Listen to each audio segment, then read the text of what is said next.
Eagles, your daily Philadelphia Eagles podcast. Part of the Locked On Podcast Network, your team every day.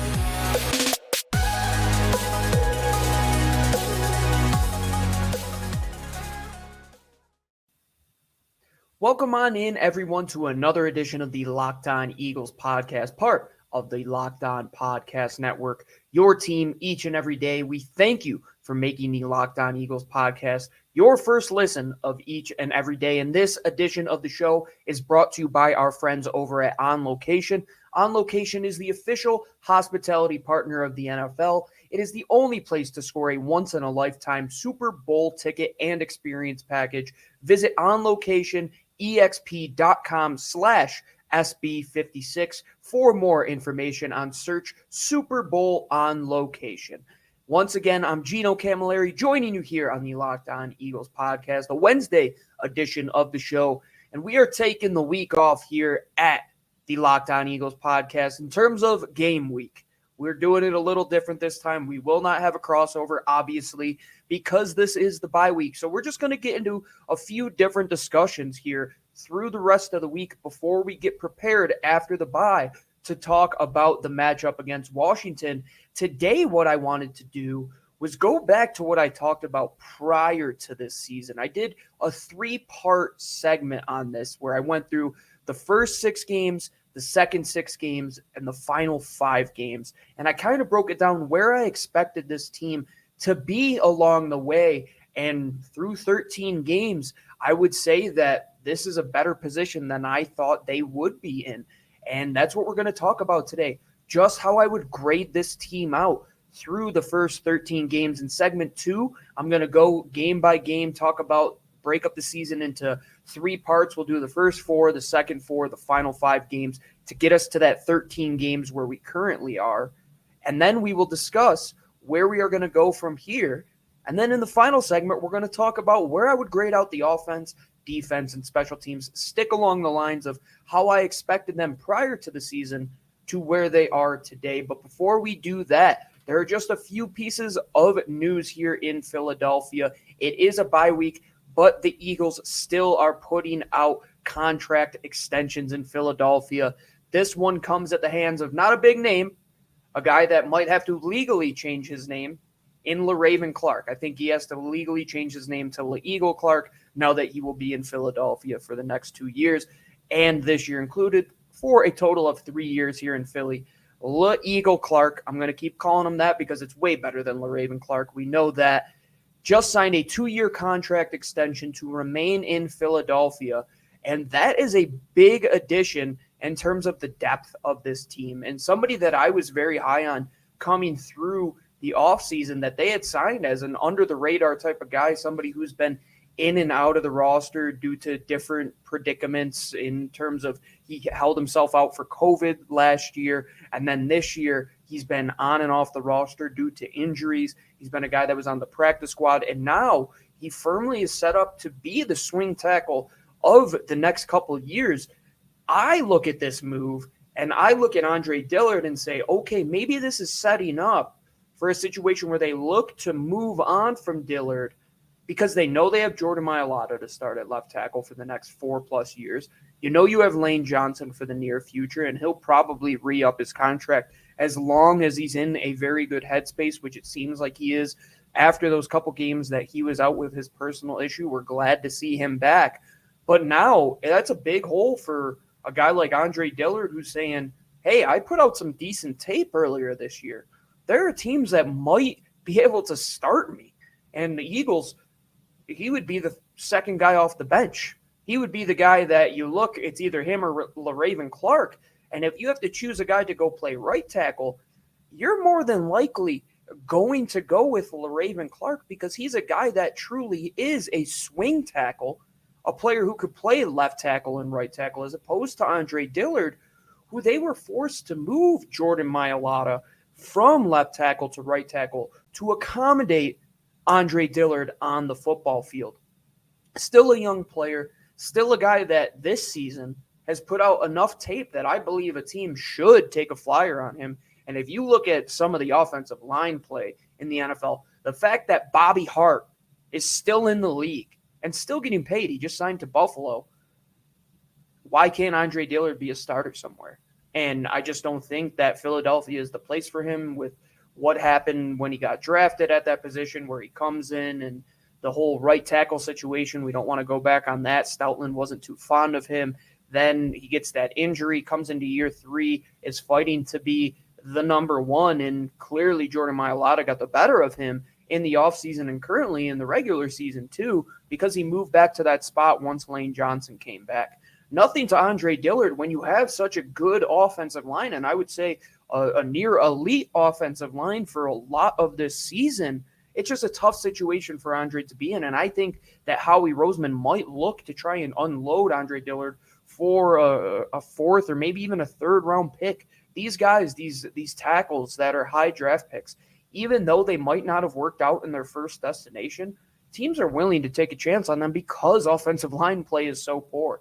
And we should not ever take for granted how good this offensive line play is. And LaRaven Clark will only be a good depth piece. With some movement going on in this offseason, I would expect a door to open up for a potential Andre Dillard trade. And potentially they add some more guys in the draft. They're always looking at the draft to add depth pieces. You look at Jack Driscoll. You look back a couple years ago in Big V. You saw what he did for this team. They're going to continue to go down that street. They're going to continue to stick on this road of success and building a good offensive line, and that comes from doing it in the margins as well, because past your top 5, you got to have at least 5 or 6 guys that could come off the bench ready to go. It's almost if you are a fan of the English Premier League, where they play in the season. They play in 2 domestic cups, and then they also play in a European Cup. So there's times where they're playing 3 games in 7 days, and they need 22 guys to form 2 starting 11s that could potentially go out there at any given time. That's what an offensive line is to me. You have to have at least 8 guys that can go out there and contribute week to week, that can come in some moments, like a guy like Suo Opeta, a guy like Nate Herbig, for example, Jack Driscoll, somebody who has that tackle guard flexibility. And then you have to have an all-star guy at center with somebody waiting in the wings like Landon Dickerson. And speaking of an all-star at center, hats off to Jason Kelce. This other bit of news, and I think this is one of the bright spots that we have to highlight in this league, is Jason Kelce was selected to be the Philadelphia Eagles Walter Payton Man of the Year award nominee, where he will go up against the other 31 teams who all selected a candidate to be selected for the Walter Payton Man of the Year. That is a high honor, one of the highest, I would say, humanitarian honors in the NFL. These guys give back to the community. There's a cool clip that PhiladelphiaEagles.com put out with Jeffrey Lurie and Jason Kelce. Jeffrey Lurie absolutely was gushing over Jason Kelce and what he does not only on the field, but what he does for the autism awareness charity that Jeffrey Lurie holds so close to his heart, what he does for Habitat for Humanity, the Ronald McDonald House. Jason Kelce, the day that guy retires, there are going to be many tears shed in Philadelphia. But right now, he's a big reason to why the Eagles have gotten to where they are, why they are currently sitting at 6-7. And we're going to take a trip down memory lane here through the first 13 weeks as we kind of take a status quo, kind of figure out where we are as a team as opposed to what we thought prior to the season. But before we get into that, we have a message from our friends over at On Location. Super Bowl 56 is at SoFi Stadium, and it is less than 100 days away. And On Location, the official hospitality partner of the NFL, is the only place to score a once-in-a-lifetime Super Bowl ticket and experience package. Select your exact seats and choose from an elite experience featuring an exclusive pregame celebration with NFL legends, 5-star LA hotels, and food by the great Wolfgang Puck, one of my favorite chefs out there. I have all of his cooking stuff. I'm in the kitchen when I am not podcasting. Visit onlocationexp.com/Super Bowl 56. That's SB56 for more information on, or you could search Super Bowl On Location. That's onlocationexp.com/SB56 or search Super Bowl On Location. This show is also brought to you by our friends over at Bet Online. They have been one of our top presenting sponsors for as long as we can remember here at the Locked On Eagles podcast. BetOnline has you covered for all the props throughout the season. I've been doing unbelievable amounts of player props, not on the Philadelphia Eagles, even on all of the teams. On Monday night, Josh Allen over in that bad snowstorm was the way to go, and you could get in on the action at the number one spot for all sports this season. Go to betonline.ag, use the promo code LOCKEDON, LOCKED, for a 50% welcome bonus for basketball, football, NBA. You have UFC, you have all the soccer action going on all the time, Champions League, you have Europa League, you have the Conference League. I love soccer. You know how I am. I'm always betting on it at betonline.ag, the fastest and easiest way to bet on all your favorite sports. BetOnline, where the game starts. All right, everybody, welcome on back here to the Locked On Eagles podcast, this Wednesday edition of the show. Thank you for making the Locked On Eagles podcast your first listen of each and every day. I am your host, Gino Cammilleri, and I am talking about where the Eagles stand, taking a little bit of a report card, as you would say. And I did this prior to the season. I had prefaced this in segment one of the show today that I went through the schedule. I went through 3 different episodes doing this. I did the first 6, the second 6, and the final 5. I broke it down how I thought they would do through those 3 stretches. And I'm going to kind of do exactly that type of thing today, but break it down by the first 4 games, the second 4 games, and then the final 5 games here before the bye. And what I have expected and how I feel that they have done in these games and how they've gotten to 6 and 7. Has it been in the fashion I had thought? Potentially, potentially not. Let's start off week 1 against Atlanta. They get that win 32-6. They come out of the gates firing. And then in the next 3 games, they suffer losses at the hands of San Francisco 17-11, Dallas 41-21, and then Kansas City 42-30. After that second week in San Francisco, where that game was back and forth the whole time, both defenses really looked good, and it just came down to what quarterback made a play towards the end of the game. Jimmy G did that. But then in the next couple games, it came down to the quarterbacks on the other side of the football completely erasing the game plan on defense that the Eagles had and showing what elite quarterback play can do for a football team, in Dak Prescott putting up 41 points, and then the next week in Patrick Mahomes putting up 42 points. That was a rough stretch for the Eagles defense after those original 2 games where they came out and held a team to 6 points and then 17 to go 41 and 42, allowing 83 points over those 2 games. It was one of the worst stretches in Philadelphia Eagles history when it comes to the defense, and their offense wasn't doing as great in that Dallas and Kansas City game. They really didn't get anything going until the game was really out of reach, and we didn't know what that team was through those first 4 games. They come out of that stretch at 1-3. I thought at best they might be able to get out of there at 2-2, pick up that win against San Francisco, but how they were failing to have an identity on either side of the football early on in the season, it didn't surprise me completely that they were at 1-3, especially because we knew how hard that first 6-game stretch would be, and especially those first 4 where you played San Francisco, who at the time was much healthier than they are now, and they're still a good football team, and they might end up getting the tiebreaker for this game, for the wild card, because of that game. And then you lose 2 to Dallas in Jerry World, and then you lose at home against Kansas City, and in that first 4-game stretch, you kind of found out that, hey, maybe we might not be able to live up to some of these high-flying offenses in the NFL, like Dallas, like Kansas City, even though that first week in Atlanta, we did put up 32. Maybe that was kind of a fool's gold. So then we move on into that second stretch where they go on the road to Carolina. They're kind of out of it the whole game, end up working their way back, pick up a 21-18 win. Then they play Tampa Bay at home, where they lose 28-22. They potentially had chances to win that game. They were in it a lot of the time, and they just got overmatched when it came to the trench play. They weren't really able to run the ball at all. And then we know what happened the next week in Las Vegas. The debacle. The rock bottom, some would say, as I would say. The wall at the end of the non-lit room, where you just get there and you're like, man, where do we go from here? I don't see a vision. It's almost like when in cartoons they would draw the tunnel for the train and it would run into a wall. And that's what it felt like for the Eagles, but not a train, like maybe a horse and buggy. They weren't too great through the first 8 weeks of the season until that 8th week when they hit Detroit and they finally got it together. So that second 4-game stretch rather, they go 2-2. They get back on track. So after 8 games, they're 3-5.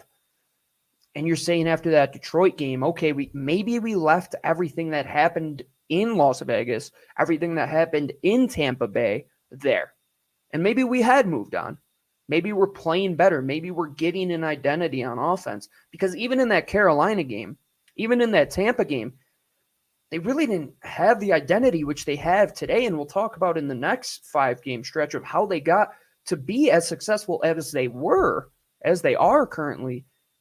It's because they were doing a lot of the things that they didn't do well in those first 2 4-game stretches that they started to get going in that Detroit game, that 8th game. That was really when you're in elementary school and you go through, like, this is the root cause of the story, and then this is the rising action, and then you get to the climax. I feel like that Detroit game was almost the climax of the season, whether it was going to be good or bad, whether they were going to fall off said cliff or they were going to continue to rise up the ranks and do a little bit better, which they did via the running game. Against Tampa Bay, they couldn't get that running game going. We knew that was one of those games where we would look back and say, man, if only. And I was one of the people that said, you can't run in this game.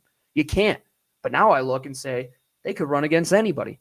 Failed to do that against Tampa, failed to get anything going against Las Vegas, and they left that behind them. And through 8 games, I was saying, okay, maybe they don't have an identity to an extent, but they're good enough in terms of overcoming adversity to be in 1-score games, to be in games against Tampa and only lose by 6 points, to blow out a Detroit Lions team, to blow out an Atlanta Falcons team earlier in the year. Maybe they have a little bit of hint of very good play under their belt that we're just waiting to see it come out and overflow at the seams.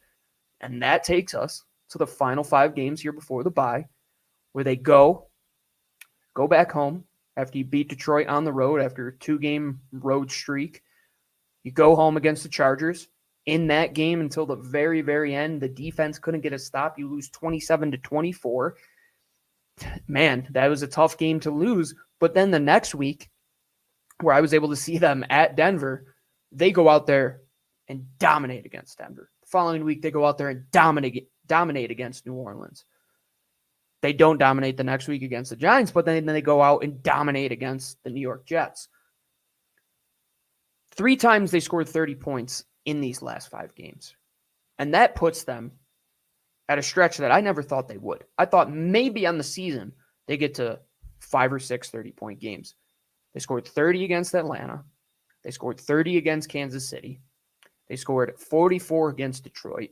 They scored 30 against Denver. They scored 40 against New Orleans, and they scored 33 against the Jets. So we're already at 6 30-game performances, which could take them to around 8 on the season, which I very well believe that they could. They have another game against the Giants, which I would expect them to get back on track against that team and not lay an egg like they did the previous week to that Jets game. And then you have 2 against Washington, whose defense has been hit or miss. And then Dallas, they might be sitting all their guys because they might have clinched the division at that last week. So you might be in 9 games of 30-plus points on offense, which for myself and Lou, if we're sitting here and talking about what we wanted for an offense, yes, it's not that high-profile passing offense, which we want, but we want points at the end of the day. It's a results-driven business, and the results are they're putting up points, especially in the last 5 weeks. You put up 24, 30, 40, you lay an egg and you only score 7, but then you put up 33 again against the Jets. Can you continue that on? Because that final 5-game stretch, which I'm discussing, where they go 3-2 after going 1-3, 2-2, you finally get to 3-2. You have a winning record in this 5-game stretch here. Can you carry that on? Can you move into a territory where it's division opponents and get everything right when you're rested up? When your back is against the wall and you have to win out the rest of the games, much like they did in 2017, 18, 19, 20 and now once again in 2021. Can they do that? Can they win this stretch of games to get them to a wild card position? And going back to where this discussion stemmed from, where did I think this team would be at the end of the year? I didn't think they'd be in the playoffs. I thought they might battle for a wild card spot, might be in the hunt on that graphic until the end of the season, right at week 18 when everything's all settled. But here they are, a half game back of the wild card, with the upper hand on a team that's right above them, in a team like the Saints, in a team like Carolina, or I should say below them. They have the upper hand on those teams because they beat them. And then the teams above them in Washington, you have 2 games against them. So if you can win those 2 games, you're sitting at 8-7. If you could even pull 3 out of these final 4 games, and let's say you only get 2 of them. If you get 2, you're still sitting at 8-9 when the season is all said and done. That's better than the 6.5 Vegas had them at. That's better than what I expected them to be with 7 wins. But I fully expect them to get to 9 wins. I really do. The way this team is playing, I think they can get 9 wins. I really do. To go 3-1 in this final stretch after the bye week where they're going to get a ton of rest, get a ton of players back healthy, really when they need it. Jalen Hurts, your quarterback, is coming back against a team like Washington, who I think he should give them a lot of trouble. He gave Dallas a lot of trouble with his legs, but now with his arm, can he put it together against the Giants again, against Washington twice, against Dallas? Because now with this run game-based identity and a defense which is holding teams to a limited amount of points. I mean, they held Justin Herbert to 27, which is fair. I mean, he's a great player. They held Teddy Bridgewater to 13. One came towards the end of the game. You hold that New Orleans offense to 29 points, and a lot of them came in the fourth quarter, holding the Giants to 13 and the Jets to 18. Like, give me a 30-point offense, give me a 20-point defense, and you will see this team have a chance to make the playoffs. They had the easiest schedule coming out of that stretch after they played Denver, after they played New Orleans. Once it was the Giants, Jets, Washington, Giants, Washington, Dallas, that was the easiest schedule. And they still have a pretty manageable stretch here coming up. Can I think that they would get to the wild card? Did I think they could do that before the season started? I did not. I did not think they would have a chance. But Nick Sirianni, he's impressed me. Players on both sides of the ball have just continued to impress me. There's some coordinators that are hit or miss, but when it comes down to brass tacks, this team is a tough fighting team that will fight through adversity, team that doesn't care who they're playing week in and week out, will show up and play their brand of football. They're going to run the football. They're going to try to bend, don't break on defense. And then when it's all said and done, if they end with 30 points, they're most likely going to come out with a victory. I would have to give this 13-game stretch, I'd say a B, because it's better than expectations. There were a few games that were disappointments. The Raiders game, first couple games against Dallas, Tampa Bay, that Giants game. 6-7. I think that's right where you would want this young team to be. They could have just fell off the tracks after that Carolina game where you go loss, win, loss. Could have came out to Denver, been bad. Could have lost to New Orleans again, which they always do. Could have blown that game in Carolina. And you could have been on a streak like Doug Peterson was in 2016, where after they went 3-0, they really struggled to get things going. I think Nick Sirianni and everybody around this team has them in a place where they can compete for the playoffs and can compete for a wild card spot. A B is a solid season so far. It'll come down to how they finish. Can they turn it into an A, or do they drop down to a C- or a D? But those grades, we're actually talking letter grades for the offense, defense, and special teams when I come back to finish up this edition of the Locked On Eagles podcast here on Wednesday. But before I do that, we have a message from our friends, of course. Take a guess over at Built Bar. Built Bar, best tasting protein bar in the game. Best tasting protein bar in the game. Best tasting protein bar in the game. I'm going to continue to say that because it's true. And when I took teaching classes, they say say things 3 times because people will be more apt to remember it. So I said it 3 times. And not only are you getting a delicious protein bar, but you get the best of both worlds. They're coming out with these holiday flavors, right? Somebody like me loves cookies. Built Bar is the place to go to get the healthy alternative to them. Built Bar gives you that extra fuel that you need, and people are super passionate about their flavors. My sister-in-law was here on Thanksgiving, and let me tell you, we had a 20-minute discussion on Built Bars and just how good they are. And she loved Cherry Barcia. I love any kind of coconut brownie one that they have. They're all great. And tell Santa Claus to put some into your stocking. Put some under your tree. You could get a mix and match box of 18 if you would like. You can get as many as you want, really, if you go to builtbar.com, and you could save some money. Use that promo code LOCKED15, that's LOCKED15, to get some money off of those marshmallowy delicious treats around the holidays, something that'll make you feel guilt-free and something you could dip in a hot cup of cocoa. Go to built.com, use that promo code LOCKED15 to get 15% off of your first order. All right, everybody, welcome on back here on this Wednesday edition of the Locked On Eagles podcast.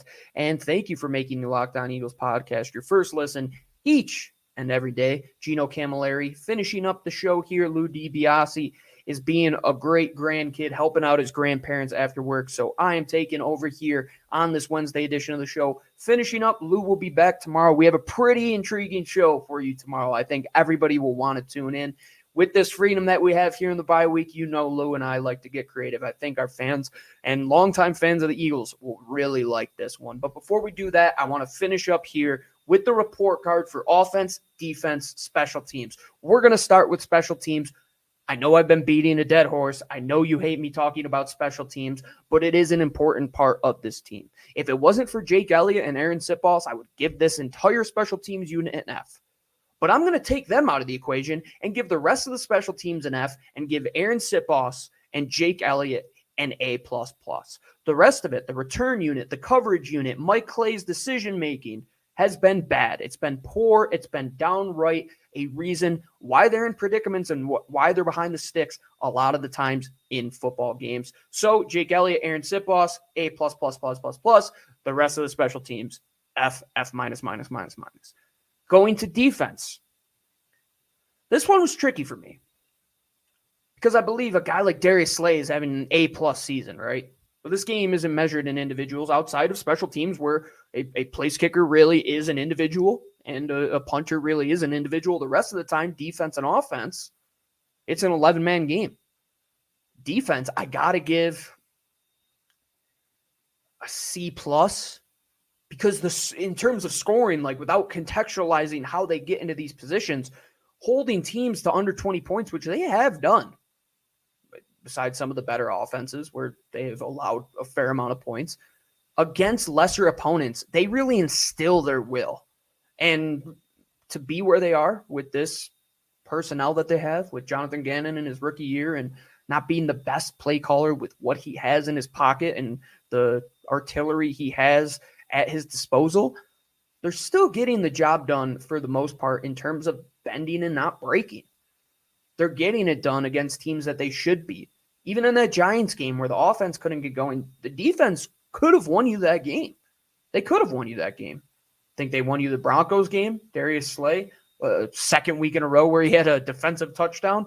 This defense has done a lot of great things, but at the same time, contextualizing how they get there, where they're allowing tons of yards. They're allowing quarterbacks to be high in completion percentage. They're allowing the run game for the first part of the year and still allowing some chunk plays in terms of explosive plays on the ground. They're closer. They're about 75% of the way there to like having that true identity of what they are. But I still think that last 25%, closing a game out, figuring out how to get it going early and really putting it together for all 4 quarters is the final evolution for that defense, as opposed to the offense, who I give, and my expectations are beyond blown away of where I thought they could be as an offense. I think this is a true B+ performance by everybody. I think Nick Sirianni, just his total control of this team, his total understanding of the offense and what really got them going in terms of the run game, using that now as their biggest positive and sitting behind guys like Jalen Hurts. You have a Gardner Minshew who you can game plan for. When a guy like Jalen Hurts, who is injured. And Jalen Hurts, I don't think teams can game plan against this guy because of his legs. He's just such a playmaker. And they have put up 30-plus points, what did I say, 6 times already this season?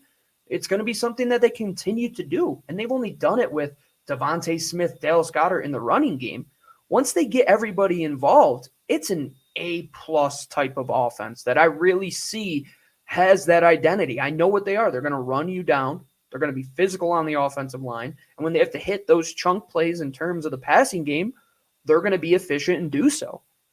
Jalen Hurts definitely can improve. Nick Sirianni could definitely improve. The run game still can get better. I still think they're leaving a little bit of meat on the bone. The secondary receiving options can get better.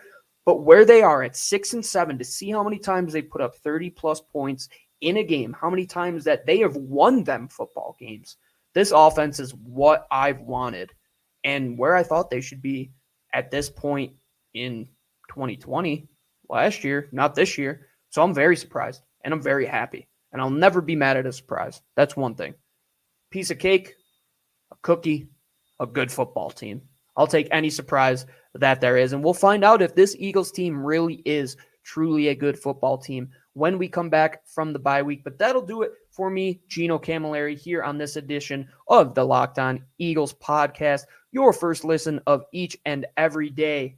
And if you have to get a second listen, and if you're on the road, if you're in your car, if you're just sitting at home, make sure you check out for your second listen of each and every day, the Locked On Bets podcast. It's your daily one-stop shop for all your gambling needs with your host, your boy Q, Raiders host of the Locked On Raiders podcast. I think he was one of our most well-recepted guests here on the show, and insight from Lee Sterling. It's free and available on all platforms, the same platforms where you could find the Locked On Eagles podcast: Odyssey, Stitcher, Spotify, SoundCloud, Apple. You can find us on YouTube. You can find us written work on Fox 43. Find me on Twitter at GC24_football. Find my co-host at DiBiase and find the mothership at Locked On Birds, all on Twitter. And just check us out all year long. We're always talking shop, always talking birds. We are literally always talking birds. I'm telling you, go check out both of our timelines. It is 95% Philadelphia Eagles when I'm not talking about soccer, and I'm not talking about my Oregon Ducks, who let me down once again. But a team that'll never let you down, and a team that we always love, a team in midnight green, the Philadelphia Eagles. That's what we do here on the Locked On Eagles podcast. We are always talking birds 24/7. Thank you for downloading. Thank you for subscribing. And fly, Eagles, fly.